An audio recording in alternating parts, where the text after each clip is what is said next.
जब अर्जुन के पास वहां मौजूद समस्त योद्धाओं से कहीं अधिक शक्तिशाली अस्त्र था जो उन्हें भगवान शिव से प्राप्त हुआ था, तो फिर ऐसा क्या कारण था कि अर्जुन ने कुरुक्षेत्र युद्ध के पहले दिन ही पाशुपतास्त्र का प्रयोग नहीं किया? क्यों नहीं पहले दिन ही भीष्म, द्रोण और कर्ण आदि योद्धाओं को मार डाला? यह रहस्य जानने के लिए वीडियो को अंत तक अवश्य देखें। हमारे चैनल में आपका स्वागत है। अगर आपको हमारा वीडियो पसंद आए तो कृपया वीडियो को लाइक और चैनल को सब्सक्राइब अवश्य करें। जब महर्षि लोमस इंद्र और अर्जुन का संदेश लेकर बाकी पांडवों से मिलने वन में आए थे तो वहां उन्होंने इंद्र और अर्जुन का संदेश सुनाया।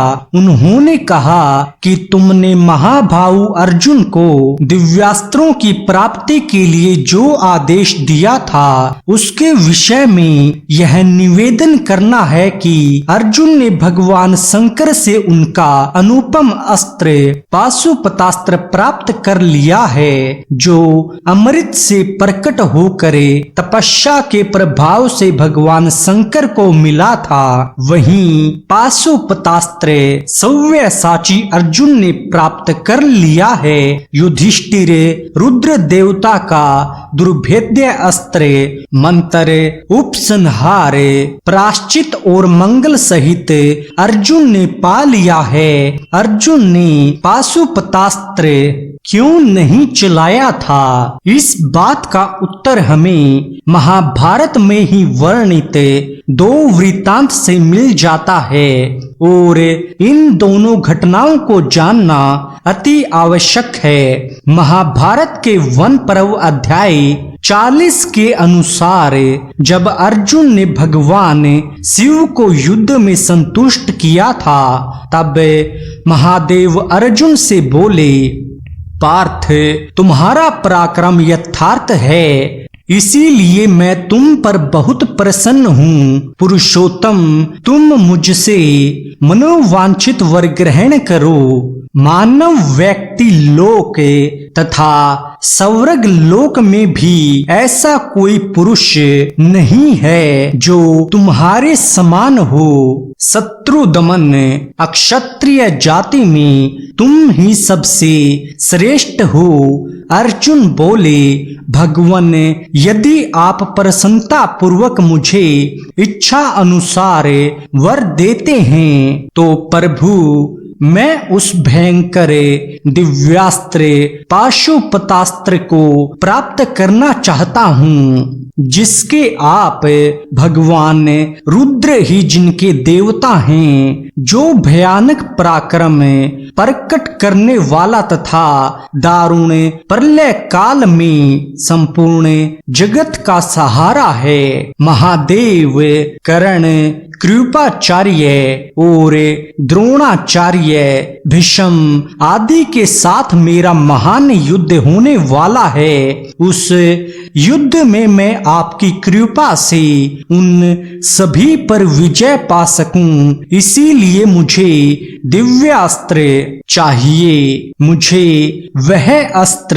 प्रदान कीजिए, इससे संग्राम में दानवों, राक्षसों, भूतों, पिशाचों, गंधर्व तथा नागों को भस्म कर सकूं। महादेव जी ने कहा, पांडु कुमार, मैं अपना परम प्रिय पाशुपतास्त्र तुम्हें प्रदान करता हूँ। तुम इसे धारण, प्रयोग और उपसंहार में समर्थ हो। इसे देवराज इंद्र एवं यक्ष राज कुबेर, वरुण अथवा वायु देवता भी नहीं जानते, तो साधारण मानव तो जान ही कैसे सकेंगे। परंतु कुंती कुमार, तुम सहसा किसी पुरुष पर इसका प्रयोग ना करना। यदि किसी अल्प शक्ति योद्धा पर इसका प्रयोग किया गया तो यह संपूर्ण जगत का नाश कर डालेगा। जराजर प्राणियों सहित समस्त त्रिलोकी में ऐसा कोई पुरुष नहीं है जो इस अस्त्र के द्वारा मारा न जा सके। इसका प्रयोग करने वाला मनुष्य अपने मानसिक संकल्प से, दृष्टि से, वाणी से तथा धनुष बाण द्वारा भी शत्रुओं को नष्ट कर सकता है। तब भगवान शिव ने रहस्य और उपसंहार सहित पाशुपतास्त्र का उन्हें उपदेश दिया। अर्जुन के पाशुपतास्त्र ग्रहण करते ही पर्वत, वन, वृक्ष, समुद्र, वन स्थली, ग्राम नगर सहित सारी पृथ्वी कांप उठी। तदंतर वह भयंकर अस्त्र मूर्तिमान हो अग्नि के समान प्रज्वलित तेजस्वी रूप से अर्जुन के पास विभाग में खड़ा हो गया। महाभारत के अनुशासन पर्व अध्याय 14 के अनुसार ऋषि उपमन्यु श्री कृष्ण से पाशुपतास्त्र की व्याख्या करते हुए कहते हैं, जब उन्होंने भगवान शिव को साक्षात देखा था तो वहीं मैंने महादेव जी के संपूर्ण तेजों में आयुधों को मूर्तिमान होकर उनकी सेवा में उपस्थित देखा था। उन रुद्रदेव का इंद्रधनुष के समान रंग वाला जो पिनाक नाम से विख्यात धनुष है, वही भगवान शिव के साथ था। जो एक बाण था वह सूर्य और प्रलयकालीन अग्नि के समान प्रचंड तेज से प्रकाशित होता था। वहीं अत्यंत भयंकर एक महान दिव्य पाशुपतास्त्र था। वह पुरुष शरीर धारण करके खड़ा था। उसके जोड़ का कोई दूसरा अस्त्र नहीं था। समस्त प्राणियों को भय देने वाला विशालकाय अस्त्र निर्वचनीय जान पड़ता था और अपने मुख से चिंगारियों सहित अग्नि की वर्षा कर रहा था। उसके एक पैर में बहुत बड़ी डांडें, सहस्त्रों सिर, पेट, सहस्त्रों भुजा, अनेकों चेहरे, जीवा और सहस्त्रों नेतृत्व थे।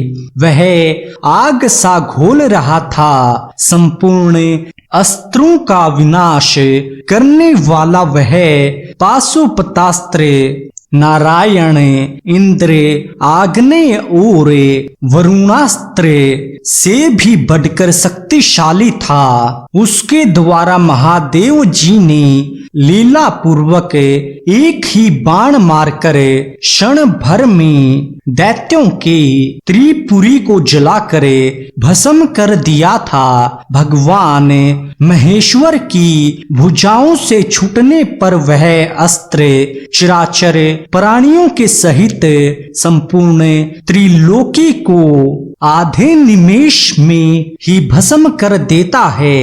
इसमें संशय नहीं है। इस लोक में जिस अस्त्र के लिए ब्रह्मा, विष्णु आदि देवताओं में से भी कोई अवध्य नहीं है, उस परम उत्तम आश्चर्य में पाशुपतास्त्र को मैंने यहाँ प्रत्यक्ष देखा था। वह श्रेष्ठ अस्त्र परम गोपनीय है। उसके समान अथवा उससे बढ़कर भी दूसरा कोई श्रेष्ठ अस्त्र नहीं है। इन 2 अध्याय से हमें एक बात का ज्ञान हो जाता है कि पाशुपतास्त्र कोई साधारण अस्त्र नहीं है जिसे जब चाहे उपयोग किया जा सके। इस बात को स्वयं भगवान शिव जी अर्जुन से कहते हैं कि तुम सहसा किसी पुरुष पर इसका प्रयोग न करना। यदि किसी अल्प शक्ति योद्धा पर इसका प्रयोग किया गया है तो यह संपूर्ण जगत का नाश कर डालेगा। यह महापाशुपतास्त्र न केवल समस्त कौरवों का ही नाश कर देता बल्कि सारी सृष्टि भी खतरे में आ जाती। भगवान शिव के ही अनुसार चराचर प्राणियों के सहित समस्त त्रिलोकी में कोई ऐसा पुरुष नहीं है जो इस अस्त्र के द्वारा मारा न जा सके। अर्जुन ने युद्ध में अपने लगभग 75% अस्त्र शस्त्र का उपयोग केवल इसीलिए नहीं किया था क्योंकि उन्होंने उन हथियारों को प्राप्त करते समय उनका दुरुपयोग नहीं करने का वचन दिया था।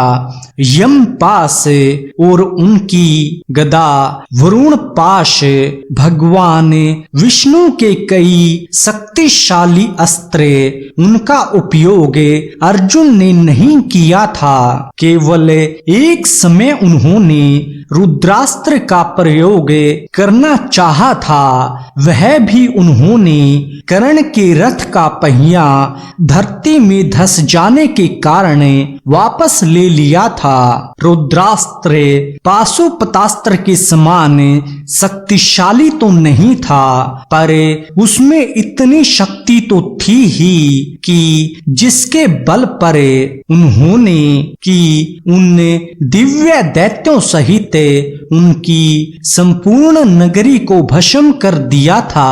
पाशुपतास्त्र भगवान शिव, मां काली और देवी आदि पराशक्ति का सबसे शक्तिशाली अस्त्र है। इसका आह्वान मानसिक संकल्प से, दृष्टि से, वाणी से तथा धनुष बाण द्वारा किया जा सकता है और आधे निमेष में अर्थात पलक झपकने के भी आधे समय में यह अस्त्र चराचर प्राणियों सहित संपूर्ण त्रिलोकी को भस्म कर सकता है। अपने से कम शक्तिशाली शत्रुओं तथा अपने से कम शक्तिशाली योद्धाओं पर इसका उपयोग न करने को स्वयं भगवान शिव ने कहा था। जय शिव शंभु भोलेनाथ। आज के वीडियो में बस इतना ही। आशा करते हैं आपको हमारा यह वीडियो पसंद आया होगा, तो कृपया वीडियो को लाइक और चैनल को सब्सक्राइब अवश्य करें। धन्यवाद।